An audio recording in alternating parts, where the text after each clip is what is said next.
Concerns that live facial recognition technology used by police could be unlawful have been raised ahead of Britain's biggest street party. If police vans installed with the technology will be used at this weekend's Notting Hill Carnival, the Met Police says it needs the technology to fight crime. But the equalities watchdog argues it breaches human rights law. So what is live facial recognition and how does it actually work? Now, a live camera feed scans a crowd for suspects known to police. Now, once it identifies a person, their facial features are measured, such as the distance between the eyes and the length of the jawline, to create a unique set of biometric data. Now, this data is then compared to a watch list of people. The people have to be on the watch list, and then that is cross-referenced. If the image is sufficiently similar to someone in the database, an alert is generated and police can then approach the suspect at that point. Well, Lindsey Chiswick, lead for facial recognition at the Met, joins us now. Good morning to you. So that's kind of a rundown of how it all works. You may have seen earlier we spoke to former Met Police Superintendent Leroy Logan. He had concerns about how this works in practice because he was talking about, you know, the false positives for people of colour, issues of identifying women as well, and those with face masks. So there are those people that have real worries about how this technology is used. And I think his point was actually, you know, while there are those concerns, shouldn't we hold off using it in this way? So I think the important thing to remember is this is a technology that we've proven to really help the safety of Londoners. So since the beginning of 2024, we've made well over 1,000 arrests, of which we've got almost 900 charges now. And these are people who are wanted for some very serious offences who would otherwise still be walking around the street. So in terms of public safety, this is proving to be a really effective tool for policing. Well, a quarter of them didn't lead to charges, did they? So 1,180 arrests, to be precise. You know, that means that there's mass surveillance happening. That's what it is. But only three-quarters of them have led to precisely the type of thing that you want to stop. That means a quarter of people are wrongly stopped? No, not at all. So we're close to 900 charges and cautions now out of those arrests that you talk about. The other thing we use the technology for, where it's proving to be really, really effective, is people who are subject to various court-imposed conditions. So an example of that might be sex offenders, for example, registered sex offenders who are let out of court subject to certain court-imposed conditions.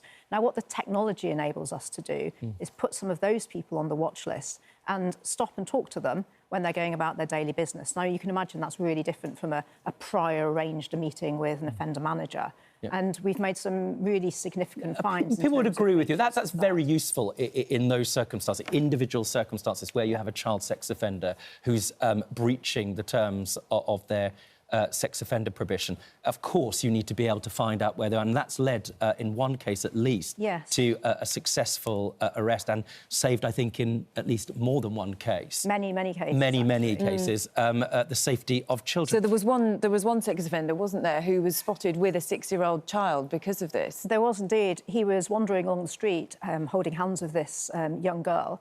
And he was a registered sex offender. He alerted on the technology and the police were able to go and talk to him, and through that conversation they found out about his sex offender status. He should not have been in the company of that young child. The mother had no idea about it. They'd established a relationship over the course of a year. And on that day, he also had a knife in his belt. So the technology enabled us to stop a man and to safeguard that little girl. But that's an instance or a context where you can see it working, and I don't think anybody would dispute that. Here we're talking about using it at the Notting Hill Carnival, and you'll be aware of not just the limitations of this technology, but the fact that it has been researched in other countries. It's 100 times more likely to misidentify black and Asian faces. That's according to US government testing. As you'll be aware, it's being withdrawn in New Zealand for that reason. Now, part of that, you know, Sean was talking about this earlier. You know, the thing about it is that if you're pulled over wrongly and you're a law-abiding citizen, people who have been stopped because they've been misidentified describe this as stop and search on steroids. And it does real violence, not just to the feelings that you belong in a community, but the relationships, frankly, between the police and the communities that they're trying to keep safe. So why is it a good idea in those circumstances, especially at Notting Hill, where it is black and ethnic minorities who are celebrating more than any other group? So it's hugely important that we win the trust of the communities and bring them with us. And look, from my personal experience, when I've been on the streets on deployment with these jobs, I've engaged with lots of members of the public, the overwhelming majority of whom are really positive about our use of this technology. And that actually plays out in public surveys. Public surveys show between 70 and 80% of the public are supportive of our use of the tech. So why are 11 civil liberties groups and others either in the process of litigation against you or saying, not only do we not want this, but this is a breach of human rights and clearly not fair? I just want to come back to a minute and address the question of bias that you raised, because I think it's really important. And you talked about what's going on in the States and other countries and research they've done. Look, when you buy a car, there's lots of different types of cars. Some are really good, some aren't so good. And it's the same with facial recognition technology. It's not all perfect, it's not all equal. What I can tell you and what I confidently know is that the facial recognition technology that the Metropolitan Police is using has been independently tested by the National Physical Laboratory. It's a world-renowned organisation that measure things, essentially. And they've told us, A, that the algorithm is accurate, and B, how we can operate it in a way where there is zero bias in the system. And that is how we operate it. And we publish the threshold, the level at which we operate at, so everybody can see. The other thing to say is, of the false arrests that you talk about, there's only been 8 this year. And of those, there's no false arrests. They're false alerts. Not one of those alerts. The person is stopped. That's why 11... Well, you're going to help me with this. 11 groups are... have written a letter to Sir Mark Rowley. As you know, there is ongoing litigation about whether this is lawful at all. Help me understand why that's the case, but why you're thinking about it. You know, you say that it's only 8. I mean, you wonder, this technology works by alerting a police officer that this person shouldn't be there. Now, if that person is a perfectly law-abiding citizen, help me understand, what do you think that would feel like to a person who's wrongfully stopped by the police, who's lawfully going about their business? Let's talk about what actually, excuse me, happens in that situation. So an alert goes off and the officer's able to look at it and see if there's a likely match. If they think there's a likely match, they'll go up to the individual and speak to them. Nothing more. None of those false alerts has resulted in a false arrest. They go up and they have a conversation, and generally they'll ask that individual to identify themselves. At the point why should you be able to do that? At the point of... Sorry to interrupt, because it's about the law. I mean, we're dealing with the law here. As you know, this is quite precarious. Parliament's never voted for this. This is there because of the common law. In other words, the Court of Appeal says, yeah, it's probably lawful. But that means an individual is stopped. They're a citizen just like all the rest of us, and they're asked to effectively say, well, are you a law-abiding citizen? Show me your ID. Why should anybody... at least the police have the power and right to do that. That's just not British, is it? At the point of that alert going off, at that point, the use of the technology stops. And these are conversations that officers have every day of their lives. Officers talk to members of the public.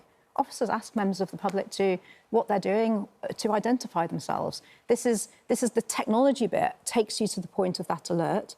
It's very, very accurate. Of the hundreds of thousands of faces it's looked at, and to be clear, it looks at them and then immediately, within seconds, destroys it. It's not kept in any way. So it's a fleeting look at it. There's been 8 this year, and for each of those 8 cases, none of them have led to an arrest. They've all led to a conversation with a police officer. That is policing. That happens every day. And interestingly, I mean, you know, this we're obviously talking about the use of Met Police, the Notting Hill Carnival, but the Home Office announced last week it will be rolling out this technology more widely, so people can expect it to come to their neighbourhood, whether they like it or not. Is that right? Yes, there is a small increase in vans being uplifted across other forces in England. Currently, it's used by South Wales Police and Essex, and that's set to increase a little bit. And we see it everywhere. One of the things that Leroy was saying, Leroy Logan, who's an ex-police officer, says it doesn't work if people are wearing masks. So, not really funny. Bearing in mind people who are going to cause most problems. I think it's a commonly held myth. The technology is incredibly accurate, and even with masks, it is able to locate and identify people. Well, thank you very much. You put the case. Let's see, I guess, what happens. But there are notifications up everywhere where this technology is used, so people are aware of it. And that's part of the law, which I do believe that you are abiding by here and other parts of London.